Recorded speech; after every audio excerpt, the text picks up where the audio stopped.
We begin in the name of Allah, the most compassionate, most merciful. Left on Red Guided Instead is brought to you by Ottawa Muslim Youth Club.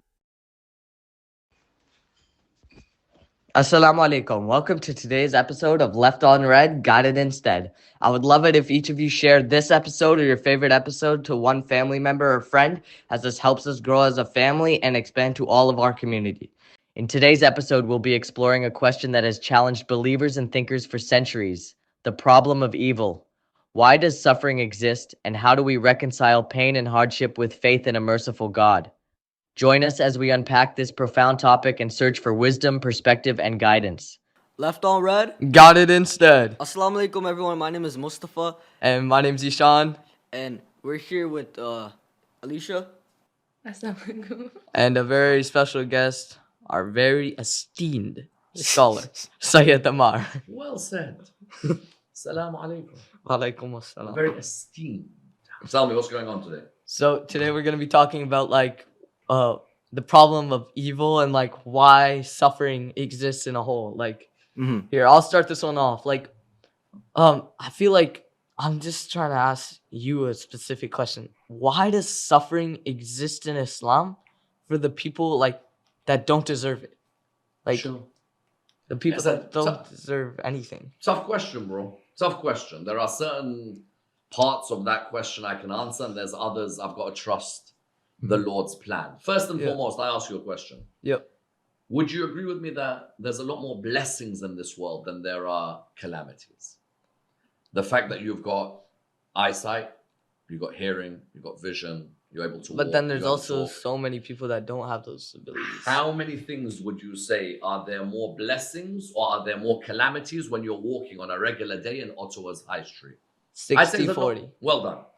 The first thing to have on the question of why there's evil, why there's suffering, is to always remember, on your regular day, in your own area, there's a good chance you're going to see more people who are blessed than are facing calamities. Now, I'm not going to say that that's always going to be the case in every part of the world. But I think as human beings, sometimes, when we go through something bad in life, we forget that, hold on a minute, I've still got a house. Mom and dad are still around. I've still got food on the table. I've still got a few friends. But what happens to us, we normally only focus on the most negative parts of our life. Yeah, because we don't take time to realize the positive ones. And I think sometimes you got to reflect that there's a lot more positive than there is negative. When I see a child starving to death in Africa, and then I ask myself, well, why is that child starving?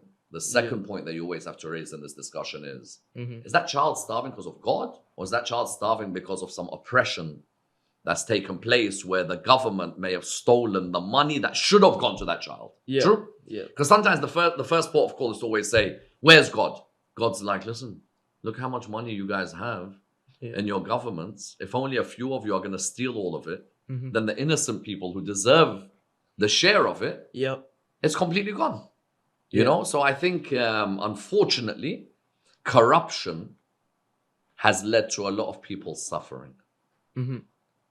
There's a monopoly of wealth being taken by a few percent. And they, unfortunately, in some cases, don't cater for those others. I ask you all a question. In the last year, how many orphans have you sponsored? I'm not sure. Have you even bothered to tell your parents that, you know what, is there any way you can sponsor an orphan in my name?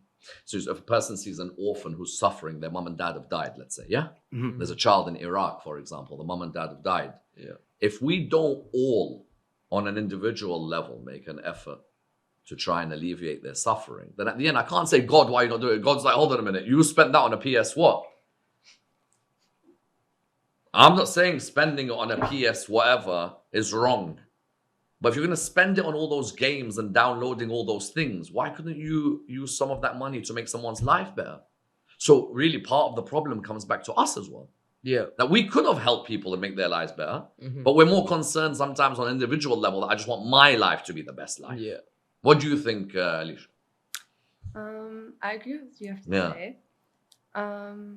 The only thing is, I don't understand why certain people have to struggle and some people just get all of the win. There's corruption, but the people causing it, they're constantly they have all the money and they don't really have to worry about the people struggling. So I know like they're gonna get punished like later on, and they will get like their share of the punishment. But I just don't understand like why does it have to be that way to begin with?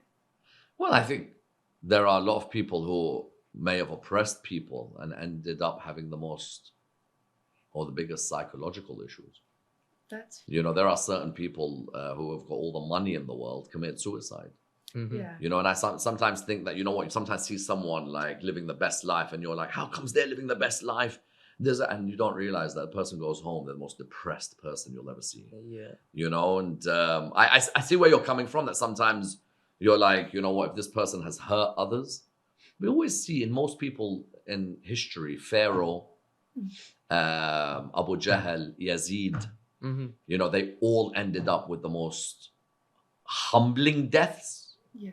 So I don't know if you guys know. So for example, Pharaoh, obviously you know the story that he drowned at the end and in the sea. Yeah. And Abu Jahl got killed having hurt the Prophet Muhammad, peace be upon his family, so much. And Yazid, after killing Imam al-Hussein and doing what they did at Karbala, eventually a couple of years later, the guy, dies and nobody even knows where his body is. So sometimes, God also has a plan, and there's another point which is important. Yeah. Let them have dunya. Let them have this world. Yeah, Let them enjoy it, but they're not going to have akhirah. Yeah. True? Yeah. So what would you rather have? All the happiness here and then punishment after? Or would you prefer to say, I'll have my share here, but I want to enjoy after? Yeah. Remember, for us, we don't believe in YOLO. Yeah. YOLO is not Islamic. True, Mustafa? Yes. The idea that I only live once, is that Islamic? Or do we You believe have in your another second life? Yeah. There you go. So even when you say to me, this person's got so much, okay, let him have that much in this world. But in the hereafter, what's he getting? Nothing. Yeah. So I feel like, but it's also happening to innocent people. Here, I'll give an example. The people in Gaza. Wait, I'll give a personal example. I lost my sister a few years back, and my mom didn't do anything to really deserve that, in my opinion. I don't think she did anything to deserve that. She did nothing wrong in my life. She did nothing wrong to any of her other kids, but she still lost her baby. May Allah bless us. Right? But I don't think she. You think Imam deserves that. Hussein done anything wrong? No. Deserved to lose that 6-month-old baby? No. And did the Prophet do anything wrong? No. He lost 2 babies. So Ahl al-Bayt are tested. So who are we? I feel like I'm not saying it's easy. I don't want to downplay it. Yeah. But that's why we take them as role models, isn't it? Bibi Fatima died with a baby in her womb. Yeah. At the end of the day, which of the Imams lived a life without suffering? And the Quran already says, listen, we're going to test you. I ask you all a question. Have you ever been to a school where they don't give tests or exams? No. It's impossible. Because the meaning of life is that if you want to grow, you got to pass tests. Yeah.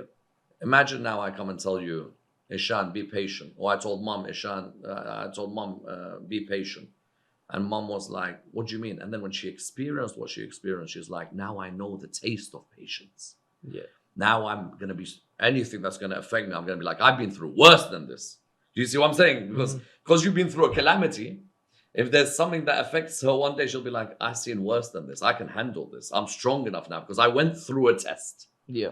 And sometimes in life, when you go through a test, you're like, you know what? Whatever comes afterwards, after I've seen this, Yeah. nothing's that big anymore, man. Everything else is just minor. Yeah. But if we believe God loves us, then when God tests us, I think he's making us stronger. No, if you go to the gym, when you go to the gym, your trainer's not going to say, you know what, just walk around and talk on your phone. He'd be like, hey, get on those machines and pick them up. Make sure you lift. Yeah. And you're going to be like, this is so hard. He's like, listen, you want to develop those biceps. You want to develop a 6-pack. You want to develop a nice body. You're going to have to go through some testing routines, man. Yeah. You know, what do you think, Muslim? I actually completely agree with you. Yeah. I feel like Allah is actually testing us to give us strength, and these tests, the more he gives us these tests, we're gonna probably be like, oh, why is this only happening to me? Oh, my life is so hard. Oh, there's nothing I could do. But you just have to live with it. And like the more you live with it, the more like you'll realize that it's light, and you just life will be good afterwards. After. It's definitely not easy. Yeah. And Imam Sadiq alayhi salam says, always know that when there's a major trial in your life, the happiness is very near. Mm-hmm. So even sometimes people who've gone through big trials, if you speak to them, Yeah. they'll say, you know what, then God blessed us with something to replace what we went through. Mm-hmm. And at the time when you're going through that test, you're probably thinking, why is this happening? Yeah. But then shortly afterwards, you're like, now I see the wisdom of why that happened. Yeah. And let me just add one more thing, if you don't mind. Sometimes it's our ghunah, it's our sins that also bring some tests. Yeah. Now, you might blame the whole world and be like, you know what? Why are they happy and I'm not? God's like, hey, you've been missing your fajrs a lot. You've been listening to that which is haram. Mm-hmm. You've been. Sometimes, I'm not going to say all the time, but sometimes it could be our sins that are bringing calamities on us. Yeah. And there are in Dua Kumail, at the beginning of Dua Kumail, oh Allah, forgive me those sins that bring down your calamities. Yeah. So I saw a word floating around a few days back, yaqeen. Yeah. Right? Which is like, I guess it means like kind of like trust. Certainty. Right? Yeah. But Yeah. like, I don't really like understand it. Could you give me like a real like Islamic comprehension of the word yaqeen? Well, where do you begin really? Because it's a word that can be used theologically, jurisprudentially. It's the whole idea that, look, you're ultimately, every human doesn't like confusion. Yeah. You want certainty. Yeah. Yaqeen means to be certain. Mm-hmm. To be certain on this world and the hereafter of a particular jurisprudential concept or legal concept. But you want to achieve yaqeen. Yeah. And our yaqeen over here is, I don't know, if I give you the example of, like fire, when someone tells you fire burns. When they say that to you at the beginning, you don't have definite certainty of fire burning. Mm-hmm. So if I say to you fire burns, you don't have definite certainty of fire burning. Yeah. And then if you see fire burning, And you're certain. then it's you're burning. more certain, true? Yeah. And then if you see fire burn you, how much certainty do you have? 100%. 100%. And that's maybe some of the stages in life that we go through. We hear about something, then Yeah. we see something, and then we feel something. I also have another word. Sabir. Like, how do I become sabir? Sabr is, well, you can become sabr in different ways. Sabr means to be steadfast. Yeah. Or to be patient is the more general language usage of it. Yeah. One way is to learn from the examples of the Prophet and the Ahlul Bayt. Look how much sabr Imam Hussein had. Another way is to believe in God's plan. That God, you know what? I don't like what's happening to me now, but I trust your plan and I'm going to be patient because your plan must be bigger than me. Yeah. Your plan always has. So then you're like, I'm going to be patient now. I'm going through a hard time. You understand, Alicia? Yeah. I'm going through a hard time and I want to be really patient because I know God's going to make it easy soon. Mm-hmm. And that perspective makes things better for you. Yeah. So Alicia, like, we haven't like let you speak in a while. Do you have any thoughts on like what was asked and like? No, I think it makes sense. It's that, you put through something to learn, and then, at the end there is going to be a reward, and that does make sense.